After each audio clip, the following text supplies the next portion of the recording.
I'm Shannon Martin. Tonight, heartache and grief in Brampton as a family of 5 is laid to rest. First generation, second generation, they're gone. Loved ones gather to remember a young family killed in a house fire. As long as the COVID numbers are still up, I do feel a little uncomfortable when some people are maskless.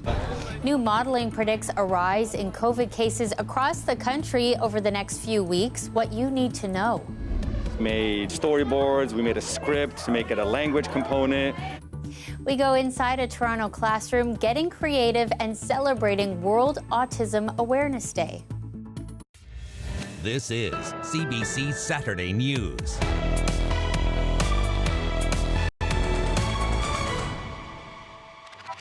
Thanks for joining us tonight. A painful goodbye for a Brampton family. 2 parents, high school sweethearts, and their 3 children all died earlier this week in a house fire. Their grandmother managed to escape. Tonight she remains in hospital. Devastated family and friends gathered at a service this morning. Artelia Ricci was there. A family of 5 laid to rest together. Hurting for my whole family and his whole family and the Raymond family, and his first generation, second generation, they're gone. Flames tore through the Ali O'Day house around 2 a.m. Monday. Nazar and Raven were parents to Layla, Jaden, and Aaliyah, ages 7, 8, and 10. All of them died in the fire. They were high school sweethearts, and he was only 17 years old when he wanted to get married and everything. Nazar Ali and Raven and the kids, they were full of energy, and they always were there to help. In our family, we have a very big family here, living here for such a long time. But Ali was somebody you can always depend on him. Loved ones say that's the reason for the large crowd today, saying the family touched many lives and will be remembered as loving and selfless. Helpful, kind. Yeah, always there for people. Just very quiet people, very down to earth, and they were just a nice, sweet family. The kids were very, very sweet. The children's grandmother managed to escape the fire but remains in hospital. The family had recently renovated their home, and loved ones say they may not have had working smoke alarms. That detail and the cause of the fire is still under investigation. This week, fire prevention officers say they found several homes in the area had no working smoke alarms, prompting a plea from the family and officials. You have seconds to get out. We are not just saying that as a fire department. It is literally seconds to get out. A GoFundMe page to help with funeral costs has raised nearly $80,000. Iqbal Vazir says the family hasn't left each other's side all week. Everybody's very sad, and since Monday, we are all the time all together, consoling each other. Our belief and our religion is that, they have gone in a better place, and they are in heaven, and they are in a peace now. Talia Ricci, CBC News, Brampton. Optimism tonight from Ukrainian officials that a truce can be reached with Russia. That includes possible face-to-face talks between the 2 leaders. Senior correspondent Susan Ormiston has been reporting from inside Ukraine since the war started. She has the latest. The Kyiv region is totally under Ukrainian control, that according to Ukraine's deputy defense minister tonight. But the president is warning that those withdrawing Russian troops left a trail, a catastrophic trail of destruction in those shattered suburbs. President Zelensky is warning that mines may be hidden in homes, even in corpses. He's urging people not to go back to those reclaimed areas until they can be demined and until the forces can guarantee that the shelling has stopped. And in Bucha to the northwest, the mayor claims that one mass grave may hold the bodies of 300 people. So terrible, horrific casualties in those suburbs. And the advances near Kyiv do not signal the same in the rest of the country. Airstrikes again in Luhansk in the east as Russia steps up its attack in Donbass And in the south, in Mariupol, an international Red Cross team was unable yet again to get into that besieged city, which is surrounded by Russian troops, to deliver aid and help get the thousands of people who need to escape that city, help them evacuate. They will try again tomorrow. Also, a violent response to demonstrators in a Russian-controlled city in the south. Protesters in Enerhoder, near Europe's largest nuclear plant, have put up a pattern of resistance, and this was the response today, an explosive message. One good piece of news, according to Ukrainian officials, 4,000 plus people in the hardest hit areas along the front lines in Ukraine were able to escape, get out to relative safety, and are moving a little bit further west. Susan Ormiston, CBC News, Lviv. Well, closer to home, a big show of support for Ukraine as the Toronto hockey community came together. And it's incredible, seriously, when I think about it, I'm on the verge of tears. I mentioned to the kids that we all play for different teams, but ultimately we're one hockey community. And when one member needs help, the entire community comes together. These are athletes and families with the Under-12 Greater Toronto Hockey League. They played in a showcase and raised money through ticket sales and an auction. Some players have ties to Ukraine. A coach says they're using sport as a way to teach the kids how to help each other. $14,000 was raised.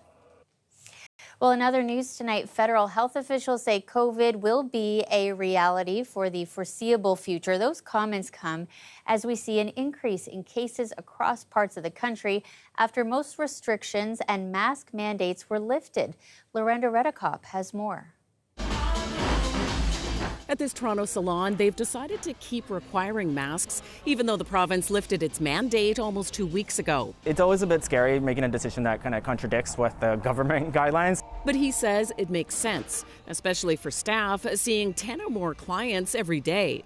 Just one person that comes in with COVID in a day, that's a huge risk for our entire team, our business, and our clients. Canada's chief public health officer agrees. The bottom line is everybody right now, I think, should still wear their mask and keep those layers of measures, no matter where you are in this country. Federal modeling predicts a rise in cases over the next few weeks due to the Omicron BA2 variant. So you have a more infectious variant in an environment where it's easier to spread, and that's why you're seeing the uptick of cases. Again, very similar to what happened in Europe a few weeks ago.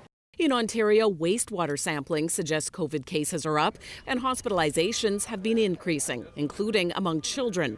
The most recent numbers from Toronto Sick Kids show since January, 44 children admitted with COVID-19 required intensive care. 26 were 4 and under, so too young to be vaccinated. 10 aged 5 to 11 and 8 aged 12 and up. Of those ages, most were unvaccinated. Ottawa's Children's Hospital, CHEO, says it currently has 7 COVID-positive patients, up from a range of 0 to 4 patients last month. In Toronto today, people are mixed on continuing to mask. As long as the COVID numbers are still up, I do feel a little uncomfortable when some people are maskless, but I guess in the public on the streets, it's fine. I respect if a store wants me to wear a mask, but if not, I'm comfortable to go without. Canada's chief public health officer expects there will likely be a bump in cases, not just this spring, but also in the fall and winter. She urges people to get their booster shot to reduce their chance of ending up in hospital. Lorenda Redekop, CBC News, Toronto. Meantime, a big and expensive burden on Canadian travelers is now done. You're no longer required to show results of a negative COVID test to enter Canada, but there are still some things to keep in mind. So if you're traveling with kids, unvaccinated or partially vaccinated people over 4 years old must still show proof of a negative test to enter Canada. And all travelers, vaccinated or not, must still submit their travel information within 72 hours before arriving here. And we are aware that there's people that have maybe some limitations to, mobile devices or Wi-Fi or anything like that. So that's why we give that 72-hour window, and people are excited to get back out there and sort of going back to what's maybe the new normal. So I do expect that we'll see an increase in travelers. Vaccinated Canadians will still have to book and pay for a COVID test if you're visiting a country that requires it. So think popular spots, including Jamaica and the U.S. To some developing news out of Ottawa now, where a small plane crashed near the Carp Airport. According to first responders, the two passengers were able to walk away unscathed. Ottawa Fire Services says they were on scene shortly after 1 p.m. There was no smoke or fire visible. They say the plane left the runway as it landed and jumped a ditch. Paramedics assess the two passengers and say no one was taken to hospital. Cafe Tio is back this year, and today is the final day for restaurant operators to submit registration for curb lane cafes. The city announced earlier it was bringing back the program due to popular demand. It allows restaurants to expand dining space through sidewalk cafes, curb lane cafes, or patios on private property. Also this year, operators can apply for a matching grant of up to $7,500 to cover 50% of the cost of some property improvements. Those applications will be accepted until June 30th. Well, if you've been on the roads, you know pothole season is here big time. That's got the City of Toronto hard at work with its first 12-hour pothole repair blitz of the year.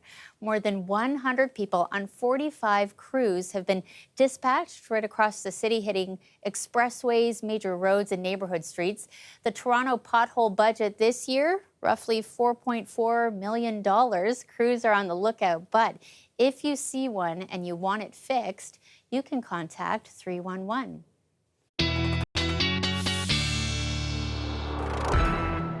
Sophia's here with our first look at the forecast, and I know it's one of your jokes, right? It's like winter, spring, pothole season is here. Everybody's next fifth favorite season. Yeah. There's also golf season as well, which is kickstarted in many places around the GTA. Really, really pleasant weekend. So yes, pothole season right into the next.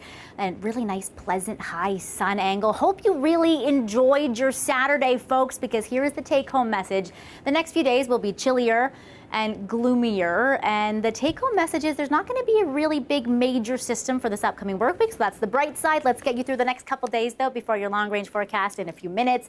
Saturday evening, feeling like -2, raw east wind. That will be the story over the coming days. Cloud deck moves in this evening. It's in advance of a mini system. We'll call it a burst of snow that you will wake up to yet again Sunday morning. Yeah, it's only going to be a centimeter or two, but enough to rub salt in the wounds. More north and west of the city, north of the 407. It will all melt by lunchtime when we hit a high of 6. We'll feel much cooler with that east wind off the lake. Bursts of wet snow and wet showers could last until the afternoon hours. We will clear into the evening, or maybe even squeaking out a sunset if you're heading out to the Raptors game, where it'll feel like -1, Shannon. Oof, that's no fun. Thanks so much, Sophia. No fun. Well, residents of a Toronto apartment complex say their units are infested with bed bugs, cockroaches, and mice. They say the landlord and building management are slow to act, if at all. Our Dale Manukduk met residents today and takes us inside. In my sleep, I hear them. Everywhere, my son is terrified. And this is an apartment I'm paying for. Onome Ojarikre has lived at Building 160 of the Oaks on the Green for 3 years and says her experience has been horrible. I have mice running around in my apartment. When you go to meet them as well to complain about it, they don't do anything. They don't take you seriously. These videos were taken last month. She says nothing is being done about the mice. Then later they'll come and say, oh, she has to pay. Pay for what exactly? All the machines in this place is not working. There's also problems with the floors, walls and baseboards, and cupboards. Issues Ojarikre says have nothing to do with her. The residents say the landlord, Greenwood Inc., charges them for general maintenance repairs.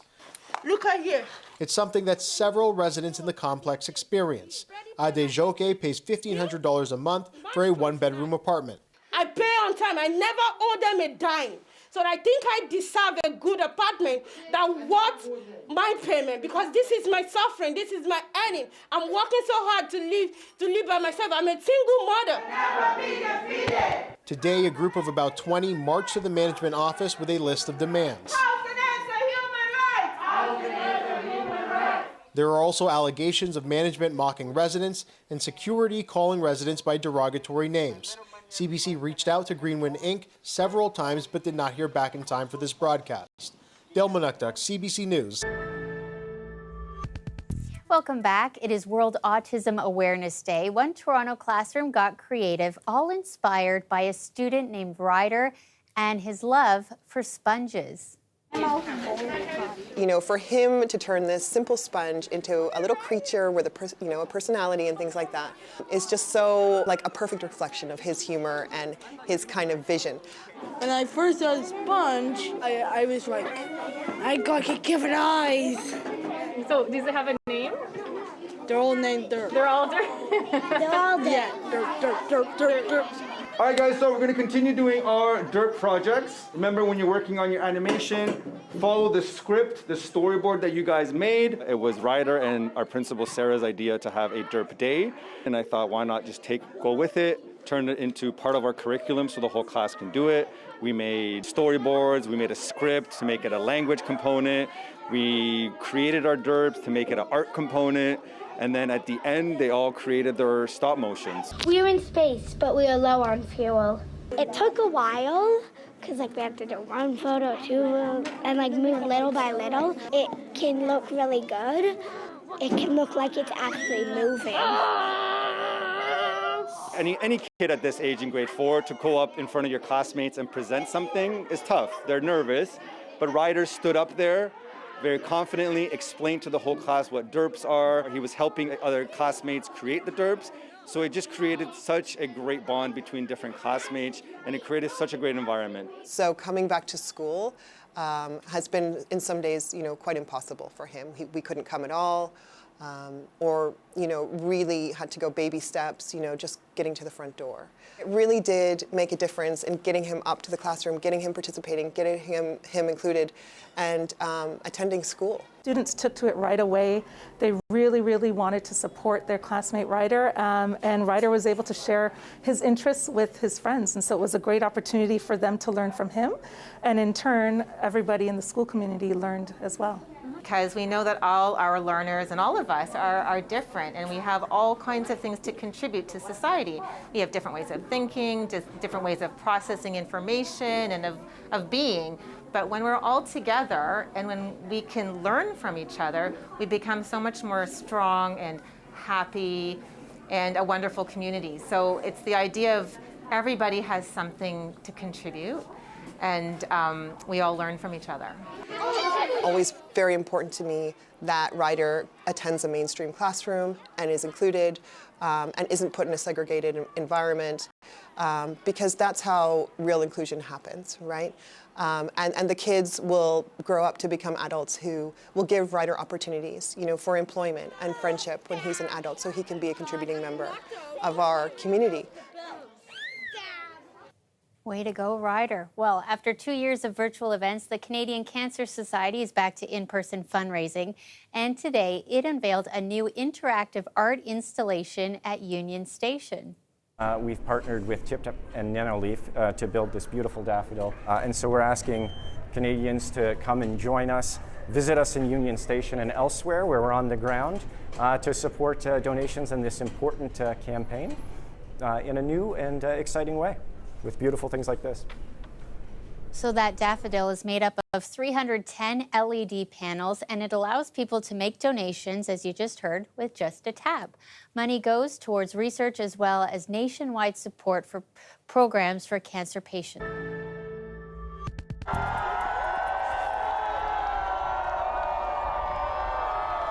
A crowd of very brave souls plunged into the frigid waters of Lake Ontario this morning. Organizers say the event celebrates the resilience of Torontonians after 2 years of pandemic living. The weather at Woodbine Beach this morning just above freezing. Kind of like our coming out party. Everyone has been craving just connection and coming together. So what better way to do that here outside today? It's like part of our culture to go and do the sea dips and stuff like that. So it's not the same because it's a lake, right? But it's super cold. It's a lot colder than it is in Ireland, right? It's like 3 degrees, so The event was organized by multiple fitness groups in the GTA. They say there are health benefits of cold water plunging, such as boosting circulation. They got warmed up after with some onshore exercise.